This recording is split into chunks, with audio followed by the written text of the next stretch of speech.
Tengo un gramo de radio sobre la mesa.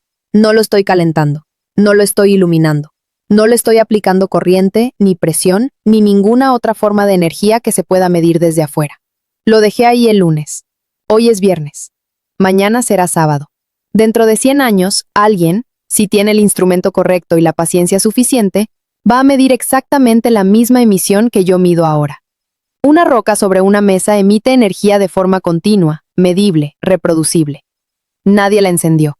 Eso viola algo más profundo que una regla de física. Viola la aritmética con la que cualquier persona construye su modelo del mundo desde que tiene 3 años. El fuego necesita madera y cuando la madera se acaba, el fuego se apaga. La batería se descarga. El músculo necesita glucosa o se detiene. Todo lo que emite energía gasta algo visible. Es una ecuación que cuadra.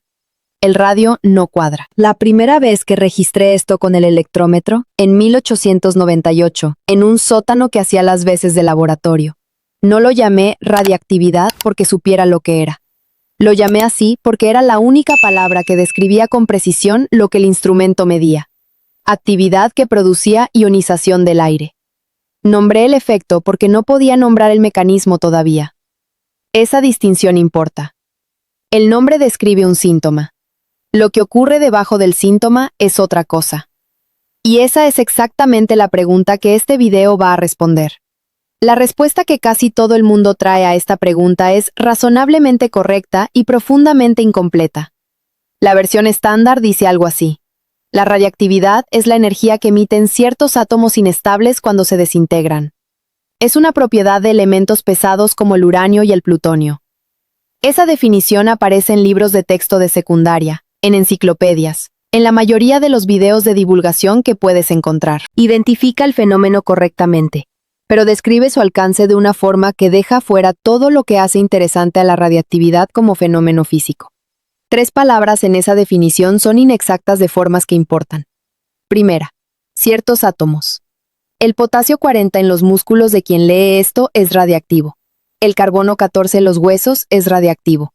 El rubidio 87 en cada célula del cuerpo es radiactivo. No son átomos raros en materiales especiales. Son átomos que constituyen el cuerpo humano estándar ahora mismo mientras esto se lee. Segunda, elementos pesados. El hidrógeno 3 tiene 3 nucleones en total. Es el núcleo más liviano que existe después del hidrógeno ordinario. Es radiactivo.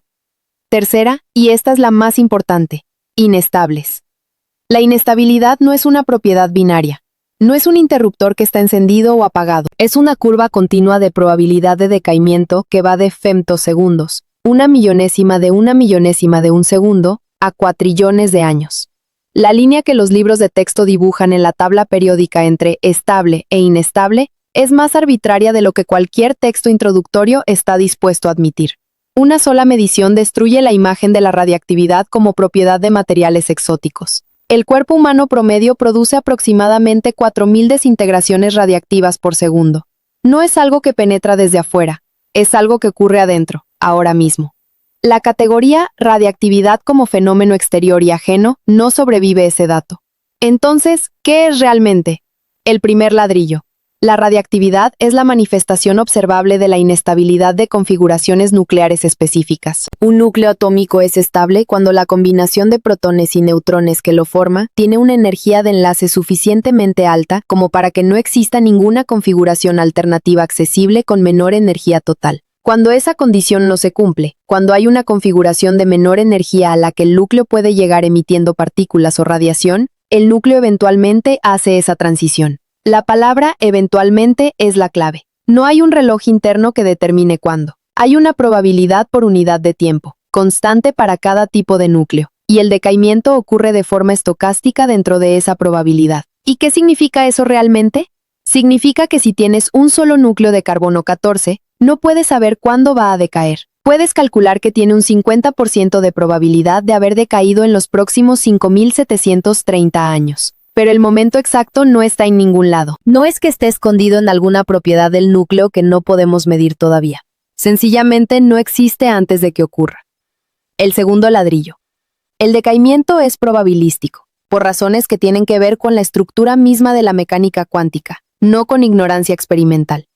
Un neutrón dentro de un núcleo no tiene una posición definida.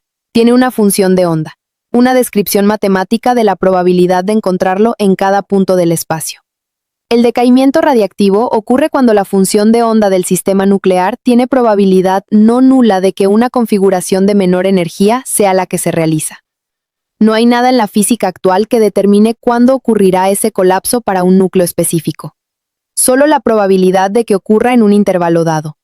Piensen en una moneda con una probabilidad de 0.0001% de dar cara en cada lanzamiento.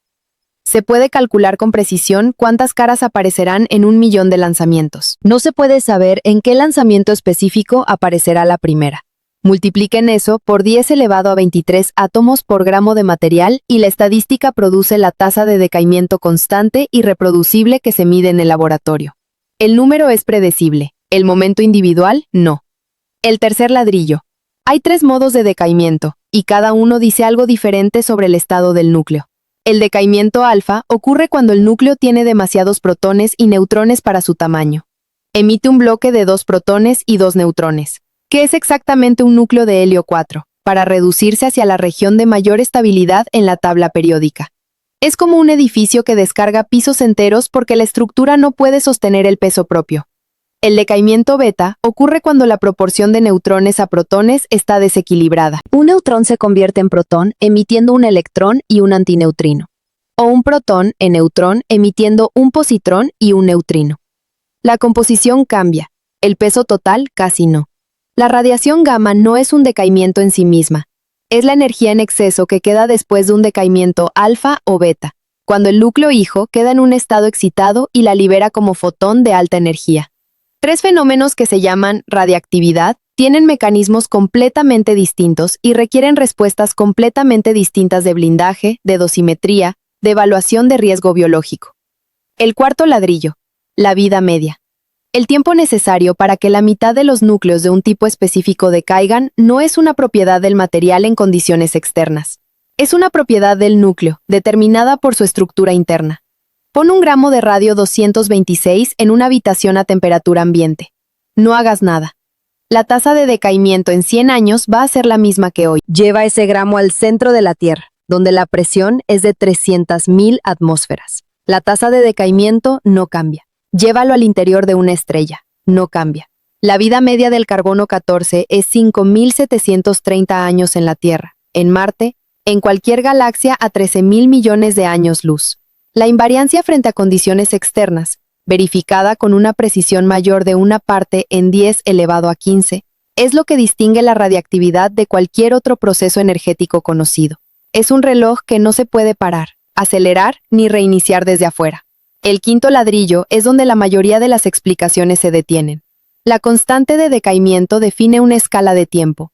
Las ecuaciones de la mecánica cuántica son simétricas bajo inversión temporal. Funcionan igual hacia adelante y hacia atrás. Pero el decaimiento radiactivo es irreversible en la práctica. Un núcleo que emitió una partícula alfa no la recupera espontáneamente. Esa irreversibilidad no está en las ecuaciones fundamentales. Emerge de la estadística de sistemas con muchos estados posibles.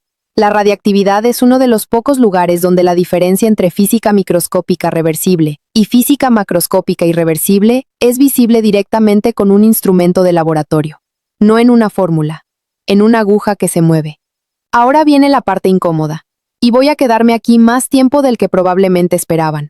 La distinción entre núcleo estable y núcleo radiactivo, que aparece en todos los textos como si fuera binaria, es, en realidad, una distinción de escala de tiempo. Y la escala de tiempo relevante depende de cuánto dura el experimento. El bismuto 209 fue considerado durante décadas el núcleo estable más pesado que existe. En 2003, un equipo francés midió su vida media, 1.9 por 10 elevado a 19 años. Eso es más de 1.000 millones de veces la edad del universo.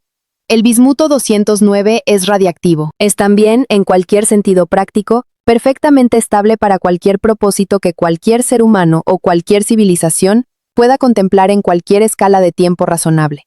¿Qué significa eso realmente? Significa que la columna de elementos estables en la tabla periódica no contiene elementos con vida media infinita.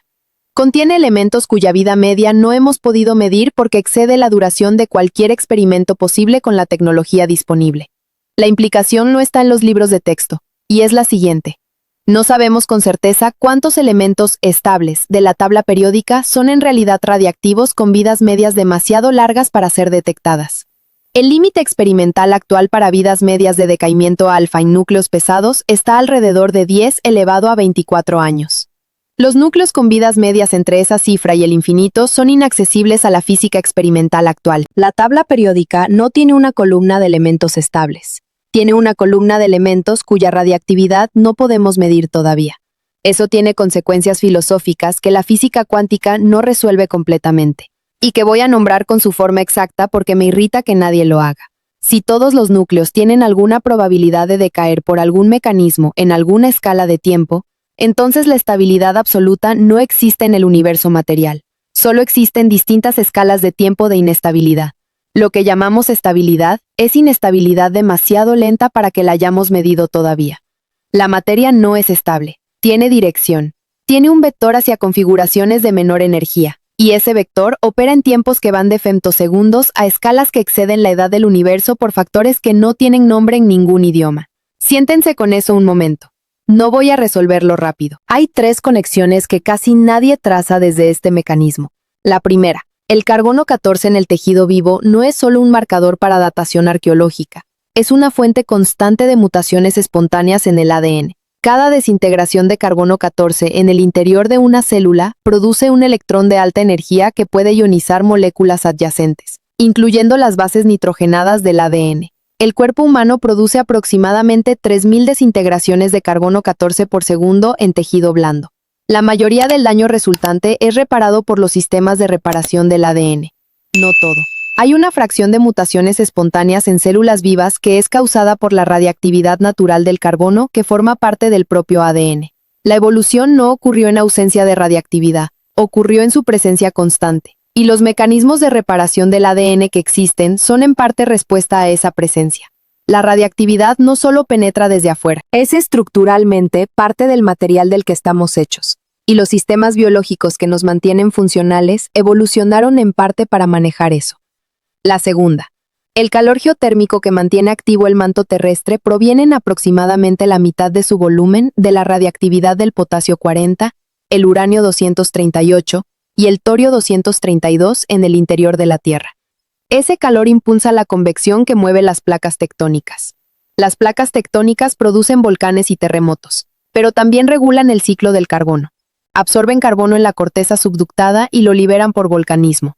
Ese ciclo regula el CO2 atmosférico en escalas de tiempo de decenas de millones de años.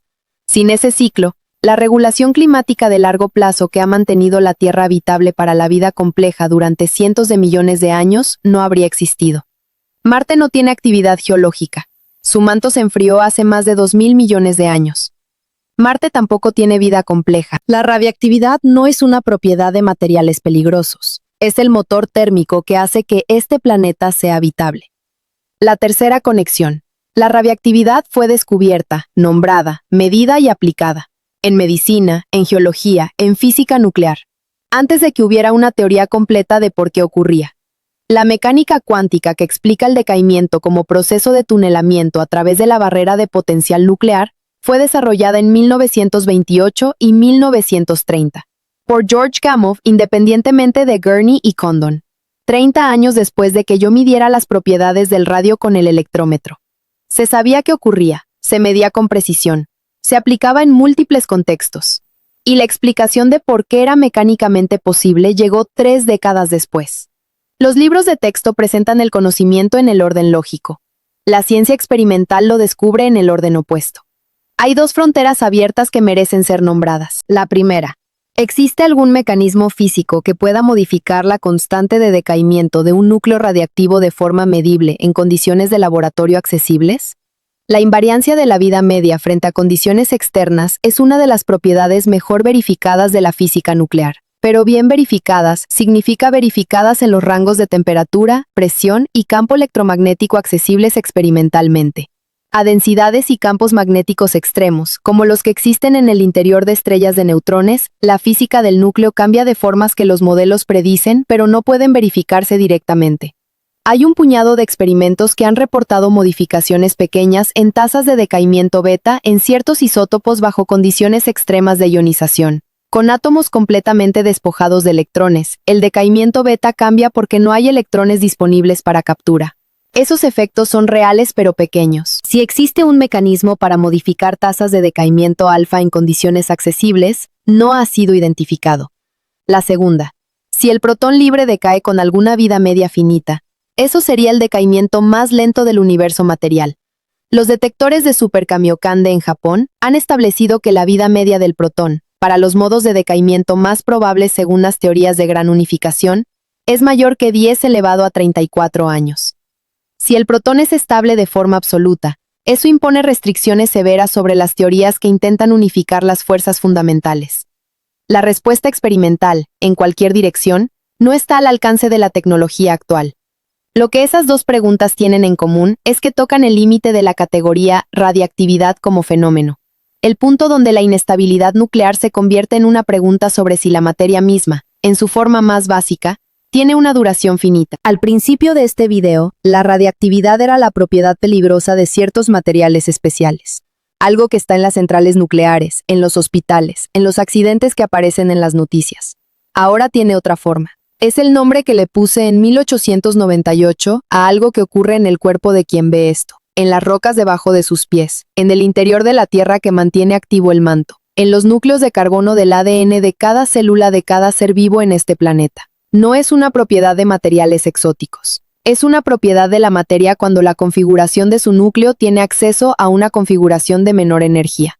La distinción entre materia radiactiva y materia estable no es la distinción entre lo peligroso y lo seguro. No es la distinción entre lo artificial y lo natural. No es la distinción entre lo exótico y lo ordinario. Es la distinción entre inestabilidad que ocurre en escalas de tiempo que podemos medir e inestabilidad que ocurre en escalas que todavía no tenemos instrumento para detectar.